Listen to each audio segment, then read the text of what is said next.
그러니까 다시 말하면 자발적으로 정말 외압에 의해서가 아니라 우리 스스로 하나님과 함께 살기를 원하는 것을 기뻐하신다는, 그걸 원하신다는 거예요, 우리한테. 그래서 너희 것을 내놓으라는 거예요. 너희 것을 내놓을 때 그때 너도 나랑 같이 살고 싶구나 라는 증거로 내놓으라는 거예요. 그래서 그냥 내놓는 건 안 된다는 거예요. 그냥 내놓는 건. 그냥 내놓는 건 뭘 수 있어요? 외압에 의한 어쩔 수 없이 어쩔 수 없이 내놓는 게 될 수 있잖아요. 그래서 그러면 안 된다는 거예요. 그래서 뭐라고 그랬습니까? 예. 기쁜 마음으로 내는 자가 바치는 것을 받아라.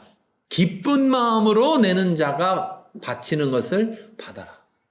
그러니까 하나님은 야, 나 너랑 같이 살고 싶다. 그러는데 저도 하나님과 같이 살고 싶어요. 나 살 집이 없네. 걱정하지 마세요. 제가 집 짓게요. 이러기를 원하신다는 거예요. 이러기를 원하신다. 하나님은 우리에게 있어서 결국 강제로 하지 않으신다는 거예요.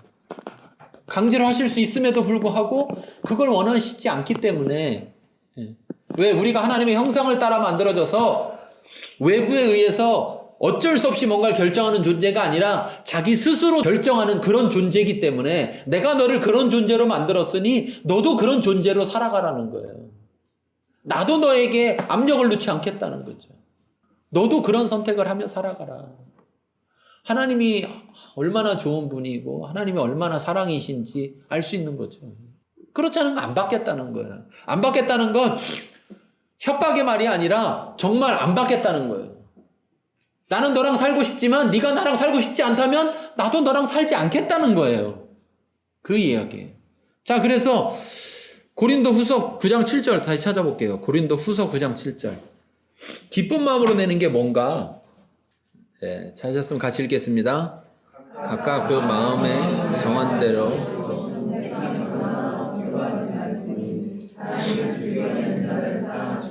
네, 기쁜 마음으로 내는 것, 즉 즐겨내는 것, 즐거워하면서 내는 것, 그건 뭐냐면 앞에 이렇게 말합니다. 그 마음에 정한 대로 하고 인색함이나 억지로 하지 말라. 그러니까 그 마음에 정한 대로라는 것은요, 이런 말이에요. 자기와 하나님과의 관계 속에서 정하는 거예요. 그런데 자꾸 그 마음에 정한 대로 하지 않고요, 뭐 하냐면은요, 옆 사람은 얼마 내나 이렇게 자꾸 쳐다봐요. 옆 사람은 얼마 내나. 예를 들어서 뭐 우리는 아직까지 뭐 그런 적은 없지만 이미 뭐 우리가 교회에 옮기는 것도 그런 거와 똑같은 거지만, 자, 건물을 하나 짓겠다. 우리가 건물 하나 짓는데 자 5억이 들어간다. 자, 그러니까 5억이 들어가니까 자, 여러분 헌금하십시오. 그렇게 얘기를 했어요. 그러면 그 헌금을 할 때, 건축을 위한 헌금을 할 때 어떻게 해야 되느냐? 즐겨내야 된다라는 거예요. 즐겨내는 것은 첫 번째는 뭐냐면 그 마음에 각각 자기 마음에 정한 대로 해야 된다는 거예요. 그러면 그 자기 마음에 정한 대로가 뭐냐면 하나님과 자기와의 관계성 속에서 그 속에서 정하는 걸 말하는 거예요. 그런데 자꾸 뭘 하냐면 가만히 있어. 내가 교회에서 그래도 직분이 있는데, 내가 그래도 교회 장로인데 권사인데 집사인데, 내가 교회에서 뭐를 맡고 있는데, 뭐 재정을 맡고 있는데, 뭐를 맡고 있는데, 이런 걸 생각하면서 다른 사람들은 가만있어 봐. 다른 장로는 얼마 내나? 우리 장로들이 여러 명 있으면 다른 누구 장로는 얼마 내나? 뭐 하나? 하면서 자꾸 다른 사람과 비교해서 뭔가를 결정하려고 하는 경우가 안타깝지만 많아요. 안타깝지만 많아요. 내가 그 사람과의 관계가 어떠냐에 따라서 내야 되는데, 그게 아니라 사람에게 보이기 위해서 다른 사람을 생각하면서 하나님보다 사람 중심으로 결정하기가 쉬워요. 근데 그런 걸 하나님이 받지 말라고 지금 모세에게 이야기하는 거예요. 그러면 저도 사실은 좀 그럴 수 있었으면 좋겠어요.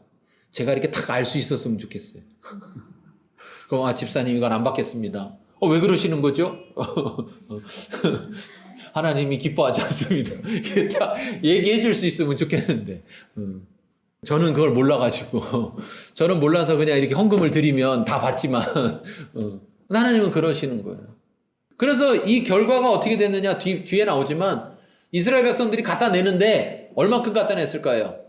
너무 많이 갖다 내가지고, 계속 갖고 오니까, 이제 다 만들고도 남으니까 이제 그만 갖고 와라. 그만 내라. 이렇게 할 정도로 갖고 왔다는 거예요. 근데 우리는 왜 뭘 한다고 하면 모자라죠, 늘? 많은 경우에 교회에서 성전을 건축한다. 뭐 이런 얘기 나오면, 예, 헌금을 많이 해서 돈이 남았다. 이런 얘기를 들어보신 경우와 돈이 모자랐다는 얘기를 들어본 경우와 어떤 게 많습니까? 남았다는 얘기는 들어보긴 하셨나요? 하나님 중심이 되지 않고 하나님의 성소를 자기 자신 안에 또 그 공동체 안에 하나님의 성소를 만들지 않는다면 그 하나님이 성소를 보이는 어떤 실체의 건물을 만든다 할지라도 그 건물을 만들 때 진정으로 하나님과의 관계성 속에서 그 건물을 만들기 위해서 뭔가를 내놓겠냐는 거. 그걸 쓰고 있어요. 미국은요, 이런 게 있더라고요. 유학간 분들이 참 어려워하는 게, 저도 유학을 가려고 준비할 때 감사한 게 하나 있었는데 뭐냐면 우린 딸밖에 없었거든요. 애는 셋인데 딸밖에 없었다는 게 참 감사할 일이었어요. 왜 그런지 아세요? 유학을 가도 방이 2개만 있으면 되는 거예요. 왜냐면 애들이 다 딸이니까. 그러다 만약에 아들이 하나 있었다. 그럼 방이 3개 있어야 돼요. 딸하고 아들을 같이 못 재우는 거예요. 법으로 걸려요. 법으로. 그래서 새를 얻을 때도 따로 얻어야 돼요. 이렇게 방을 따로 얻어야 돼요. 근데 만일 제가 유학을 갔다. 근데 아들이 하나 있었다. 그러면 방을 하나 준비하겠습니까? 안 하겠습니까? 준비해야죠. 내 자녀인데. 그렇죠? 돈이 없어도 돈을 어떻게든 마련해서라도 방을 하나 더 해야 될 거 아니에요. 그렇죠? 그게 7살인가? 우리 나이로 7살인지 만 7살인지 정확히 모르는데 그 전에는 괜찮답니다. 근데 그 전에는 한 방에 키워도 된대요. 근데 애가 크면 무조건 이사 가야 된다는 거예요. 주인이 신고한다는 거예요. 집주인이. 저 집에 애들이 나이가 큰 애가 있는데 작은 애랑 성이 다른데 같이 한 방에 살게 한다. 그리고 신고한다는 거예요. 그래서 얻어야 된다는 거예요. 근데 그때 돈이 없으니까 우리 돈이 없어서 어쩔 수 없는데 한 방에 자야 됩니다. 이렇게 못 한다는 거예요. 그럼 어떻게 해요? 어떻게든 돈을 만들어서 방을 하나 해야 된다는 거예요. 자, 하나님이 우리 가운데 와서 야, 나도 너희 가운데 좀 살고 싶다. 내 방 좀 하나 만들어줘라. 이렇게 했을 때, 아, 왜 그러세요? 지금 우리 형편이 그런 형편이 아니에요. 아이, 왜 그러세요? 우리 형편이 어려운데, 지금도 방이 좁아 죽겠는데, 뭐 어디 와서 살으려고 하세요? 하나님과의 관계가 서지 않으면 하나님 앞에 즐겨내는 게 어렵습니다. 보이기 위해서 낼 수는 있으나 즐겨내기는 어렵습니다. 근데 안타까운 사실은 즐겨내는 건 하나님이 받으셨지만 억지로 내는 건 받지 않으셨다는 거. 저는 모르니까 막 받아요. 그렇지만 하나님은 받지 않으셨다는 거. 그래서 마음에 정한 대로 하나님과 나와의 관계성 속에서 드릴 것이며 인색함으로 하지 말고 억지로도 하지 말라. 그것이 바로 기쁜 마음으로 내는 것이다 라는 거예요. 그래서 이 사람들이 한번 갖고 오고 나서 끝나는 게 아니라 또 갖고 오는 거예요. 자꾸 질 때까지 시간이 들어가니까 가만히 있어봐. 이것도 이런 거 모자라는 거 아니야? 나 이런 거 있는데? 또 갖고 오고 자꾸 갖고 오니까 그냥 이스라엘 백성이 그냥 숫자가 많아서 뭐 넘치는 게 아니라 가져온 사람이 또 갖고 오고 또 갖고 오고 자꾸 갖고 오니까 넘치는 거예요. 왜? 그런 관계성 속에서 하나님 앞에 드렸기 때문에. 이스라엘 백성이 출애굽해서 40년을 광야에 살지만 잘한 일이라고는 하나도 없는데 딱 하나 잘한 일이 있는데 그게 뭐냐면 성소 만들 때 하나님 앞에 드린 거예요. 그거 하나는 잘했습니다. 근데 하나님은 그러한 가운데 거하기를 원하신다는 거예요. 여러분 어떻습니까? 내 안에 하나님이 거하실 장소를 드린다면 뭔가 나는 포기해야 될 겁니다. 그리고 내가 사용할 뭔가를 그분을 위해서 쓰기 위해서 뭔가는 하여튼 포기해야 될 거예요. 그런데 그 포기하는 그것이 내가 기쁜 마음으로 낼 때 하나님 받으신다는 거예요. 하나님 그걸 원하시는 거예요. 그러니까 하나님이 나와 함께 살기를 원하시는 것처럼 나도 하나님과 함께 살기를 원하는 마음을 하나님은 원하신다는 거예요. 그걸 진정으로. 우리가 하나님 앞에 드려야 됩니다. 그리고 기쁜 마음으로 내야 됩니다. 자, 3절에서 7절, 3절에서 7절을 보면, 너희가 그들에게서 받을 예물은 이러하니 금과 은과 어쩌고저쩌고 해서 보석이니라. 7절까지 그렇게 되어 있어요. 자, 이 속에서 왜 그걸 꼭 받으라고 하느냐. 그냥 한번 진짜 내놓나 안 내놓나 시험만 해도 될 건데 왜 꼭 받으라고 하느냐라는 것은 그것을 하나님 받음으로 인하여서 진정으로 우리가 하나님 중심의 삶을 살아갈 수 있기 때문이에요. 하나님은 우리가 하나님 중심이 되기를 원하십니다. 하나님 중심이 된다면 우리는 언제든지 하나님이 말씀하실 때 우리가 하나님이 원하시는 것을 드릴 수 있어야 합니다. 그게 금이든 은이든 뭐 노시든 어떤 가죽이든 어떤 기름이든 이것들이 상당히 가치 있는 것들인데 그 당시에 그 노예로 살았던 그들에게 이러한 것들은 사실은 굉장히 소중한 거죠. 그들이 그곳에서 애굽에서 잘 살았으면 모를까. 그게 아니라 애굽에서 노예로 살았는데 노예로 살았던 그들이 금과 은을 가지고 있다면 얼마나 소중한 것이겠습니까? 여기서 말하는 나머지 모든 것들도 마찬가지예요.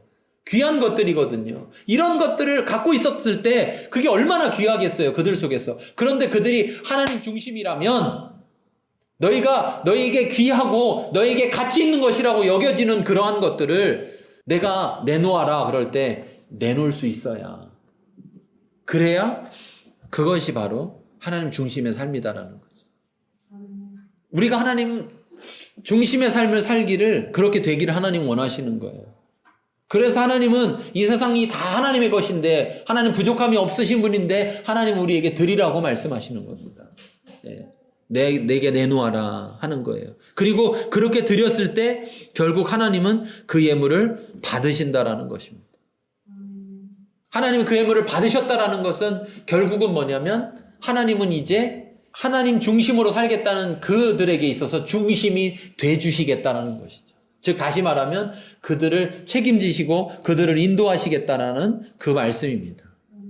근데 사실 그들에게 이것을 요구할 때요. 우리 출애굽기를 한번 봐야 됩니다. 출애굽기 12장 앞으로 갑니다. 마지막 여기만 보고 마치겠습니다. 35절 36절 같이 읽겠습니다. 이스라엘 자손이 모세의 말대로 하여 애굽 사람에게 눈물과 야곱을 구하되 여호와께서 애굽 사람들에게 이스라엘 백성에게 은혜를 입히게 하사 그들이 구하는 대로 주게 하시므로 그들이 애굽 사람의 불품을 취하였더라. 자, 노예였던 이들이 어떻게 이런 귀한 것들을 갖고 있었을까? 사실은 하나님이 그들에게 주신 거죠. 너희가 애굽을 떠날 때 그들에게 달라고 해라. 그러면 그들이 줄 거다 그랬는데 정말 달라고 했더니 그들이 주더라는 거예요. 빨리 나가라고. 빨리 내보내려고. 더 있다가는 우리 다 죽을 것 같으니까. 그러니까 귀한 거고 뭐고 목숨보다 귀하지 않으니까 다 줬어요. 그래서 그것들을 가지고 나왔어요. 이걸 볼 때 우리는 뭘 할 수 있느냐. 하나님은요. 대체적으로 우리에게 먼저 은혜를 베푸시고 우리에게 먼저 주시고 그 다음에 그 준 것을 달라고 하신다는 거예요. 근데 우리는 까맣게 잊어버리는 거예요. 머리 잊어버려요. 내가 지금 가진 것을 누가 줬다. 하나님이 줬다는 걸 잊어버리는 거예요. 하나님 중심이 되지 않을 때 그걸 잊고 살아간다는 거죠. 우리가 내놓을 수 있는 이유는 뭐냐면 하나님이 주신 거기 때문에. 여러분 우리가 일상을 살아가면서 우리가 일하고 그래서 물질을 얻고 그래서 살아가지만 더 중요한 사실은 우리에게 재물 얻을 능력을 주신 이가 하나님이시라는 사실입니다.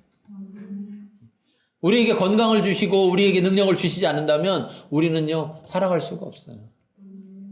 그런데 그걸 하나님이 주셨기 때문에 우리가 그 재물을 얻은 것이고 그 재물 가운데 하나님이 뭔가를 요구하신다면 우리는 그것을 내놓을 수 있어야 된다는 거예요. 왜? 내가 하나님 중심의 삶을 살기로 결정했다면 당연하다는 거죠. 그런데 하나님 중심의 삶을 살기를 선택하지 않기 때문에 그렇기 때문에 결국은 하나님과 약속까지는 할지라도 그 안에 정말 하나님의 사는 성소, 하나님이 거하시는 그 집을 만들지 않기 때문에 그렇기 때문에 결국 하나님 앞에 드리지 못한다는 겁니다. 먼저 하나님이 나와 함께 우리와 함께 거하실 수 있도록 그분을 위해서 드릴 수 있는 그 마음이 우리 가운데 있을 때 그래서 그것을 드릴 때 하나님 받으시고 우리 가운데서 우리를 주관하시는 겁니다. 우리 이 시간에 같이 말씀을 생각하면서 기도하기를 원합니다. 우리가 정말